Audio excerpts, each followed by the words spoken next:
al envejecer.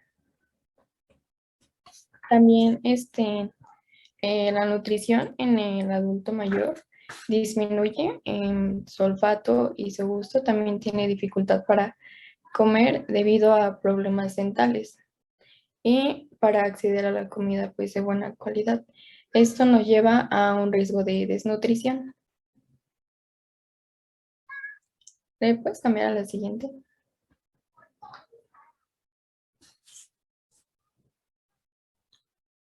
Bueno, ahora sí vamos con la osteoporosis. Aquí es importante que haya una suplementación de calcio y de vitamina D, ya que el adulto mayor pues no ingiere suficiente calcio y su absorción disminuye con la edad. La vitamina D esta disminuye por la alteración funcional de la piel y escasa exposición a la luz solar. Y encontré, bueno, en unas estadísticas que el 30% de la mujer mayor tiene osteoporosis y cada una de ellas pues tendrá alguna fractura de vértebra o de cadera. También encontré que bueno, ¿cómo diagnosticas una persona que tiene osteoporosis? Pues esto por una DXA, que es una densitometría ósea. Densitometría ósea. Densitometría, así. Ajá, porque lo que mide es la densidad de la masa ósea. Sí, sí, sí, ajá. Sí, gracias, doctora. Ajá, aquí lo que hace es la medición de la densidad ósea.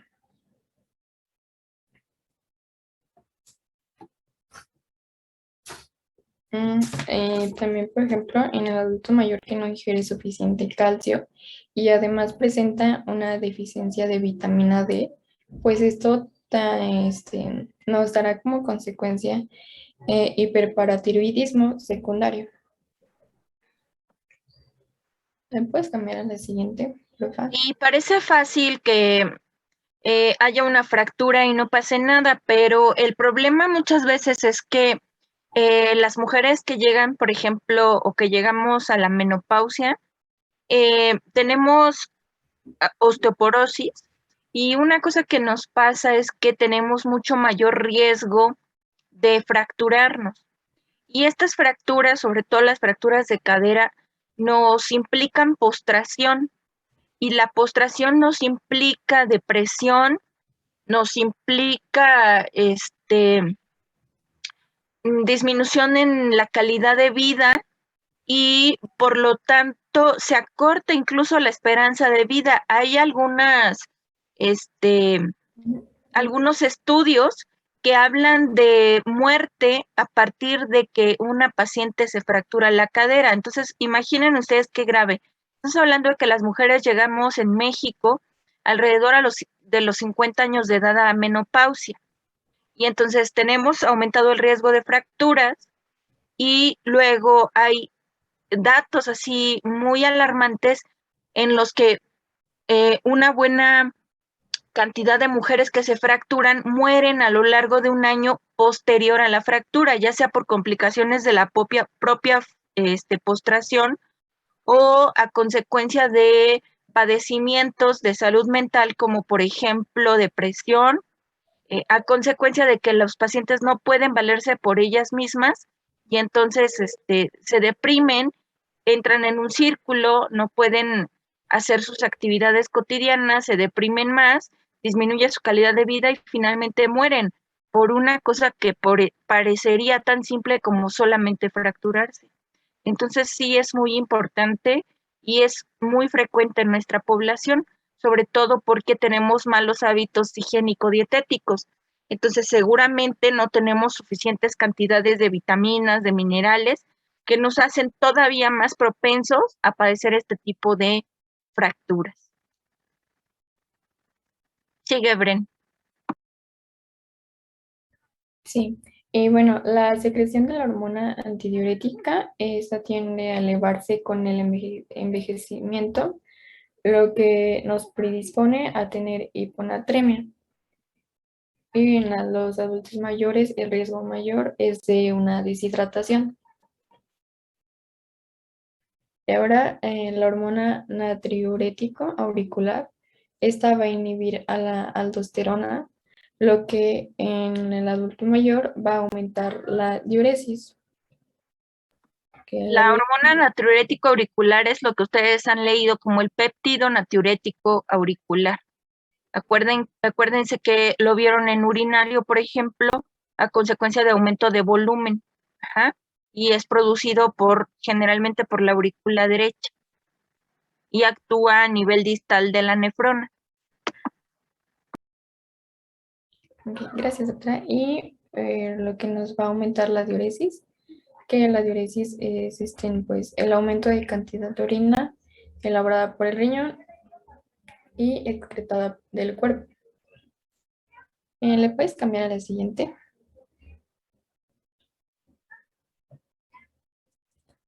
Pues ahora tendremos el hipertiroidismo.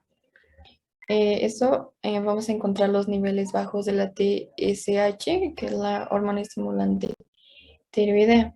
Y bueno, el adulto mayor va a presentar pues, síntomas de pérdida de peso, apatía, taquicardia y disnea. También la constipación, que es era, era cuando una persona defeca menos de 3 veces por semana y tiene dificultades. También tenemos la anorexia, atrofia muscular y debilidad con letargia. Letargia, nosotros vamos a observar al adulto mayor como cansado. Lo vamos a ver con disminución de energía y la capacidad mental y de motivación. También, como ya lo había dicho la profesora, encontraremos síntomas depresivos. Y como consecuencia nos da una osteoporosis secundaria y esto nos da fracturas de cadera y vértebra.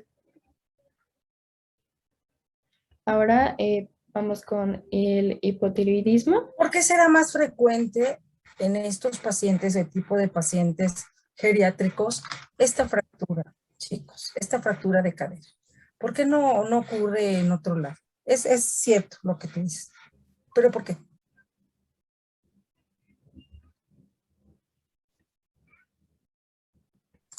Sí, Pues porque, por ejemplo, el adulto mayor ya no va a ingerir el suficiente calcio y en su absorción pues va disminuyendo con la edad.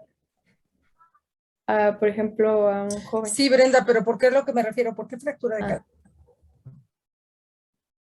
Porque tienden a caerse.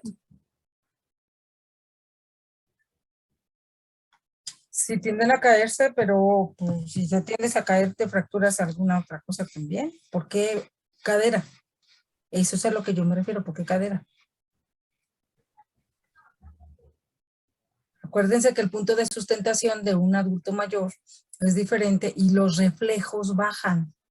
Entonces, si yo llego por detrás a alguien joven, si llego con Mariana, me pongo atrás de ella y la empujo, automáticamente Mariana va a brincar. Y si siente que se va a caer, ¿qué va a hacer? ¿Qué vas a hacer, Mariana? Mete las manos. Ajá. ¿Sí?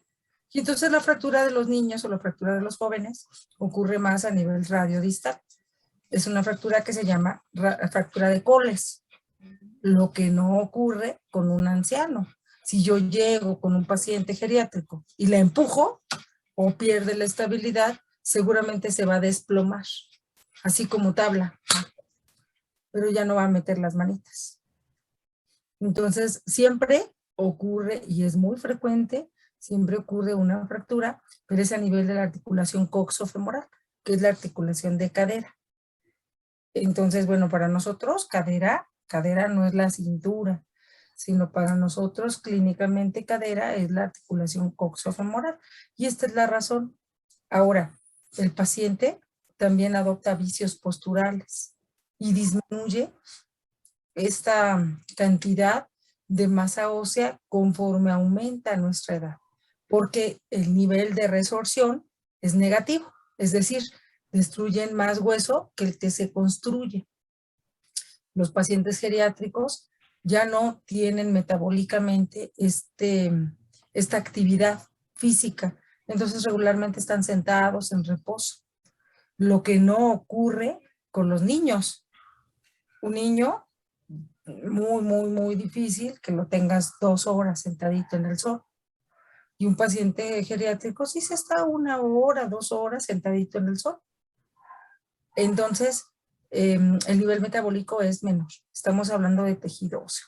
Y si a esto juntamos cafeína, si juntamos tabaco, si juntamos alcohol, si juntamos todas las bebidas negras, obscuras, van a competir precisamente por estos receptores. Y entonces van a inhibir a osteoblastos, como decía hace rato el doctor, lo que hace que el metabolismo sea negativo, acentuándose más el problema de osteoporosis. Era lo importante. Entonces un paciente no se va a dar cuenta que tiene osteoporosis, que es lo importante. No se va a dar cuenta que tiene osteoporosis hasta que se fractura. Ocurren microtraumas, se fractura, le duele, el paciente dice es que me duele la espalda. Doctora, siento que me duele mi espina. Siento que me duele mi espina dorsal, porque así lo refieren ellos, no porque sea correcto.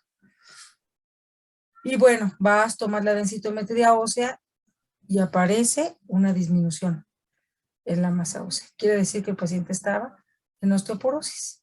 Pero entonces ahí es importante. El calcio lo vamos a encontrar normal en estos pacientes, fíjense, porque lo que está mal es el depósito, es la construcción de la masa ósea. Pero como el calcio cumple otras funciones metabólicas, el calcio lo vamos a encontrar en niveles séricos normales. Cuando un paciente tiene hipocalcemia, va a presentar 2 grandes signos clínicos, que es el signo de Trousseau y el signo de Chebostek, con hipocalcemia. Y este calcio tendrá que ser menor, con manifestaciones clínicas, de 9 miligramos por decilitro. Entonces es importante que nosotros conozcamos estas cosas, porque siempre el paciente dice, bueno, ¿cómo estará mi calcio? Porque mis huesos deben de estar fuertes, pero resulta que no tiene nada que ver eso, sino es calcio, pero el calcio va junto con fósforo y además para que se pueda transportar adentro del torrente sanguíneo, para que se pueda absorber en duodeno, se tiene que encontrar la presencia de vitamina D, que es el metabolito activo de la vitamina D, que es el calcitriol. Por eso la leche que venden en 40 y más, o la leche para osteoporosis, es adicionada con vitamina D, para que se pueda absorber este calcio. Fíjense qué interesante. O sea, ¿de dónde también tomamos esta absorción de calcio? ¿De dónde tomamos esta vitamina D? A través de los rayos ultravioletas, a través de los rayos del sol.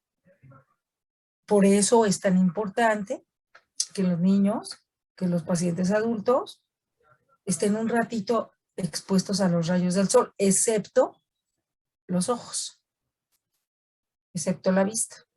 Por eso es que a los niños les ponen como si fueran tortillas, les ponen una gasita, les ponen algo para cubrirles la carita, los ponen desnudos, expuestos a los rayos del sol y después los voltean, les digo como si fuera a calentar tortillas. Los voltean para que les llegue también el solecito por la espalda, así. Y esto tiene que ser alrededor de las 11 de la mañana, de 11 a 1 de la tarde, no más temprano y no más tarde. Entonces esto es interesante. ¿Qué más, chicos? Y bueno, en el hipotiroidismo, la TSH la vamos a encontrar de entre 5 a 10 miliunidades sobre litro. Y los síntomas que vamos a poder ver en el adulto mayor es debilidad, fatiga, constipación, parestesias, que era esa sensación de hormigueo en los brazos y manos, sensación de frío y alteraciones de la marcha. También como pérdida de memoria, falta de concentración y alteración de lenguajes. Y alteración de la función visual. La que sigue, y bueno, aquí pues nada más puse las escalas de Bartel y pues estas escalas nos miden la capacidad e independencia de la persona para realizar actividades básicas de la vida diaria. Sí, Brenda, pero acuérdate que ya aquí lo que tú tienes que hacer es aterrizarlo directamente sobre, sobre nuestro sistema, que es el endocrino. O sea, cómo afecta. Porque si ya nos pones la pura escala, sí ya no. Bueno, sí lo aterricé, nada más que las quería poner como, pues.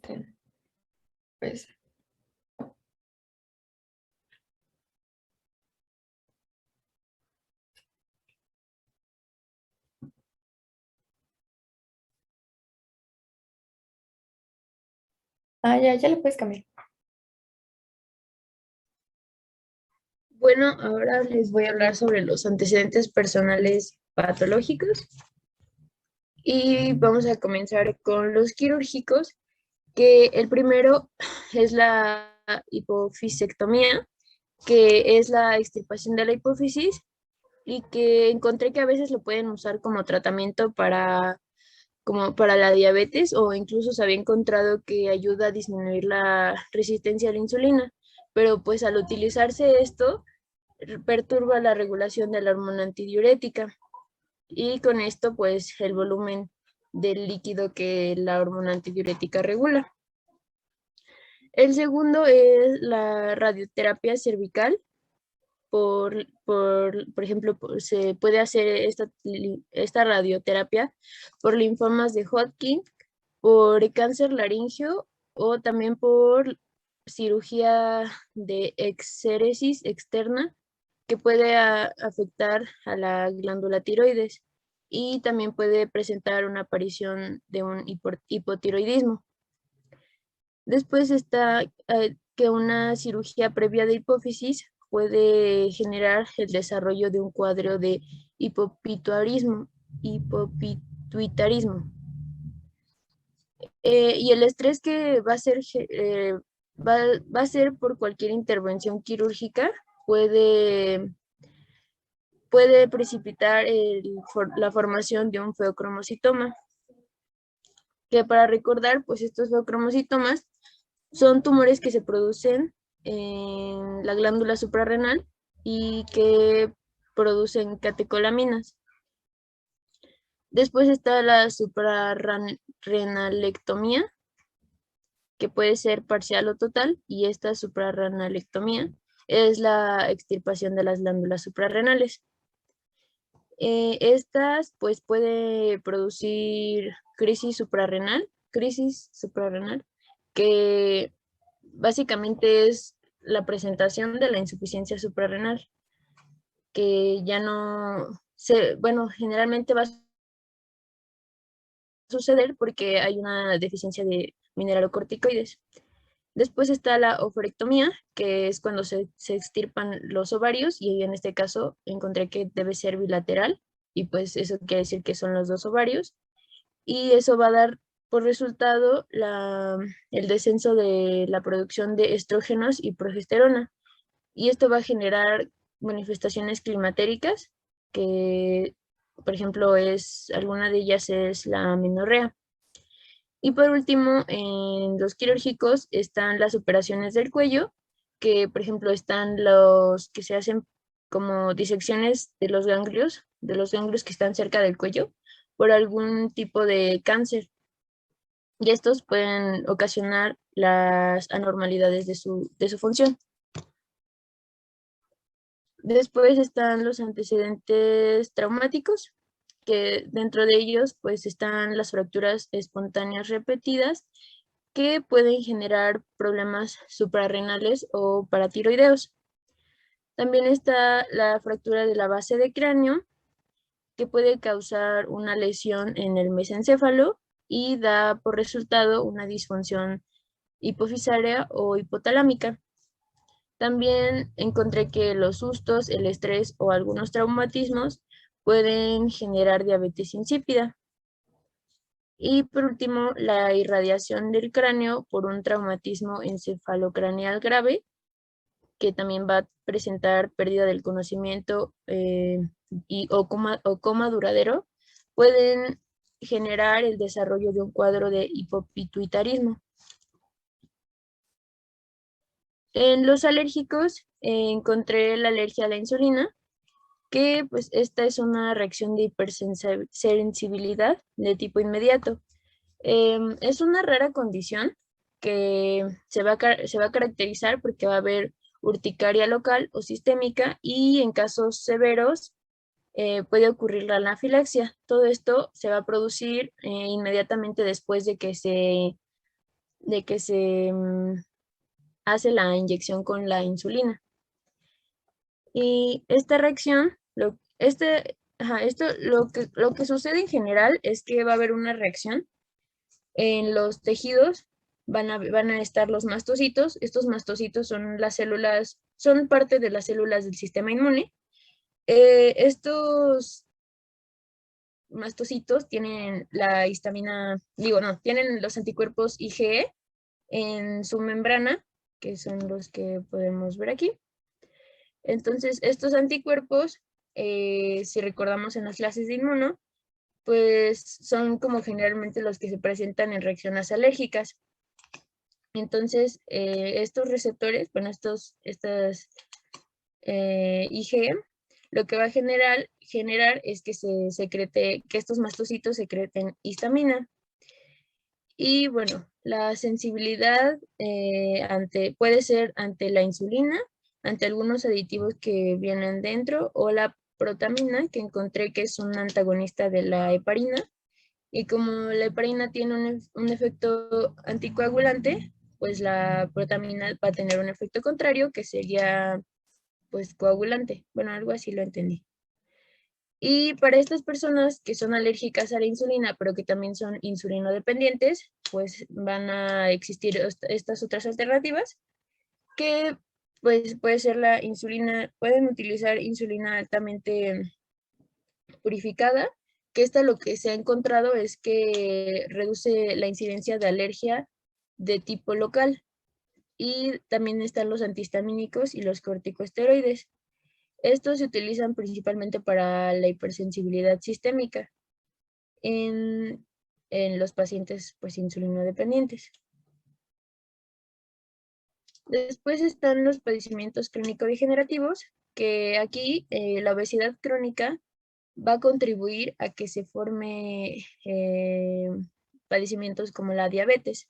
También está la diabetes mellitus tipo 1 y 2 y el hipertiroidismo.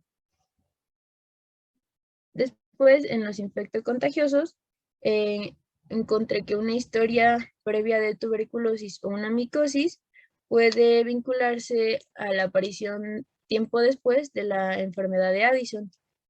La manera en que sucede es que la tuberculosis entra, pero no es como una tuberculosis específica del pulmón, va a ser extrapulmonar. Eso quiere decir que va a ir como por toda la sangre hacia todos los tejidos, y pues donde va a afectar principalmente es en la glándula suprarrenal. Aquí lo que va a suceder es que la tuberculosis va a ser una destrucción del tejido de la glándula suprarrenal, y eso va a generar que pues no se cumplan todas sus funciones. Y también encontré Nada más que no entra la tuberculosis. ¿Cuál es el agente causal de la tuberculosis, por favor?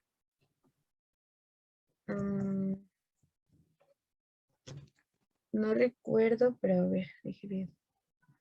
Saca tu teléfono, saca tu smartphone y ahí ve. Ve, Laura. Sí.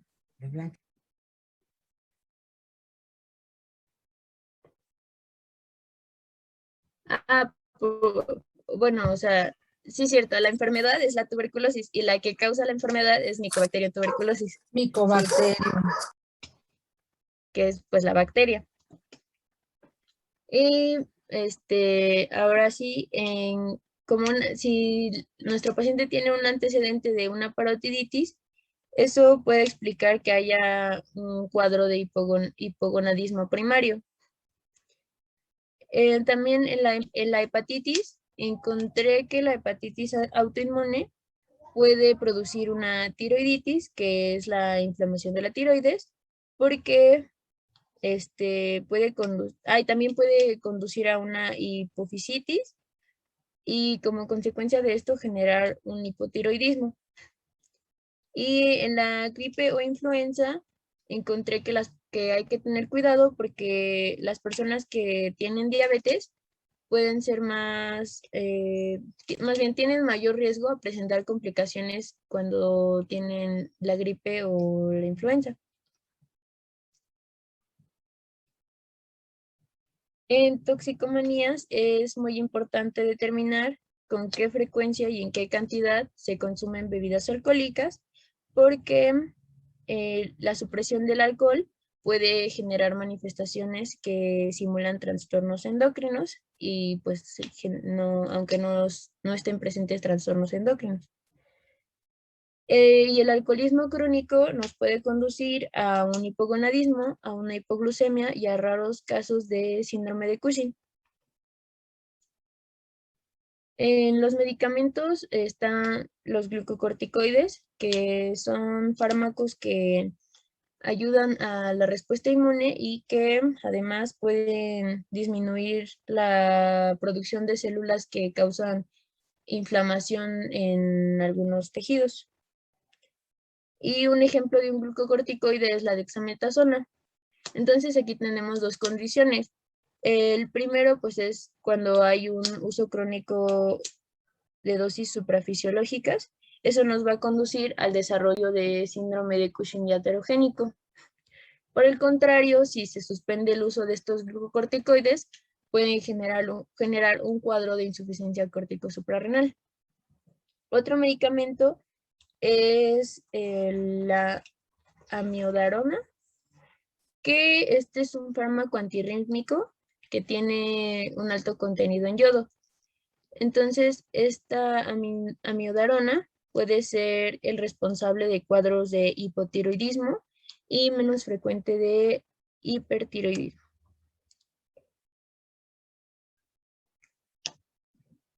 Y ante una hiperprolactinemia, la hiperprolactinemia es el aumento de producción de la prolactina. Ante este suceso es muy importante que se indague sobre los fármacos que ha consumido el paciente, ya sean antidepresivos, antagonistas, dopaminérgicos, psicofármacos o fármacos digestivos. En cuanto a los fármacos antipsicóticos, como el olaperidol, vamos a encontrar que van a poder tener efectos colaterales, tanto en mujeres como en hombres, y en hombres puede que presente ginecomastia y en mujeres puede que dé irregularidades menstruales, hiperprolactinemia y aumento de peso. Los antidepresores, como el norpramin,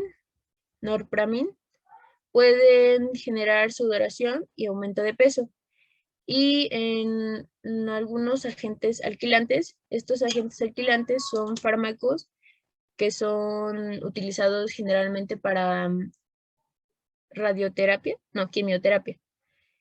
Y estos van a tener efectos colaterales como amenorrea, ginecomastia, atrofia testicular, síndrome de consunción semejante a la enfermedad de Addison y alopecia. Bueno, ahora en los antecedentes ginecobstétricos, una diabetes sacarina gestacional. La diabetes sacarina creo que es lo mismo que diabetes mellitus, pero no estoy muy segura. Es diabetes mellitus. Ah, ok, gracias. Pero Bueno, no se utiliza ya este término, pueden dejarla solamente en diabetes gestacional. Ok, es un término como anticuado, ¿no? Sí, ya suena medio extraño. Bueno, entonces la diabetes junto con que una mujer dé a luz a un bebé que pese más de 4.5 kilos o que puede ser un bebé macrosómico, eso va a generar que se dé, ay, que no veo, diabetes inminente. ¿En Bueno, quién? pues en No las mujeres entendí. también. Ay. La consecuencia de una diabetes gestacional es un producto macrosómico, no al revés. ¿Sí queda claro, Ajá. Laura? Sí, Ujú. pero bueno, yo entendí como que estas dos juntas iban a generar una diabetes, o sea, si se juntaban como estas dos, iban a generar la diabetes, ya no iba a ser solamente diabetes gestacional. No, o sea, no tiene nada que ver el bebé. O sea, la diabetes gestacional, claro que predispone a la paciente a tener una diabetes mellitus tipo 2 de por vida. Claro que sí, pero no tiene nada que ver el producto macrosómico. El producto macrosómico es resultado de un embarazo en el que una paciente tuvo diabetes gestacional. Ujú. Ah, ok, sí, ya entendí, gracias. Ok. Bueno, ahora en algunos padecimientos ováricos suprarrenocorticales que desembocan en un aumento de andrógeno se puede ver el hirsutismo. También va a estar la menorrea, que esta menorrea pues es la ausencia de ciclos menstruales, que bueno, puede ser primaria, secundaria o fisiológica, pero bueno, aquí en el sistema endocrino encontré que una menorrea junto con bajas concentraciones de la hormona folículo estimulante va a, a generar un hipogonadismo hipogonadotrópico a consecuencia de alguna enfermedad del hipotálamo o de la hipófisis. También puede haber lesiones hipotalámicas, traumatismos o también se puede presentar por radioterapia del hipotálamo, por ejercicio vigoroso, por trastornos de la alimentación, por sucesos estresantes y por enfermedades debilitantes crónicas, como lo son algunas nefropatías terminales, cáncer o algunas otras. Pero pues los que van a estar como más frecuentes, no, no es cierto.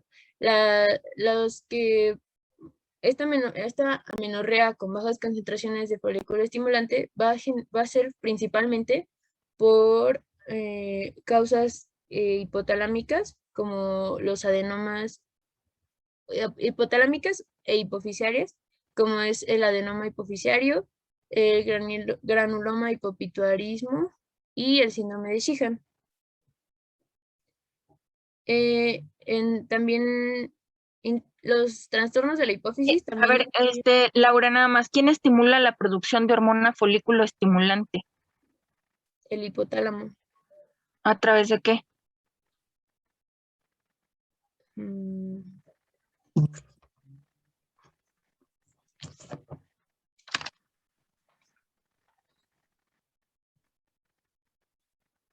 de, Sí, el hipotálamo. ¿Qué produce para estimular a la hipófisis anterior y que ésta produzca hormona folículo estimulante? ¿Alguien que le ayude? la producción de GnRH, ¿no?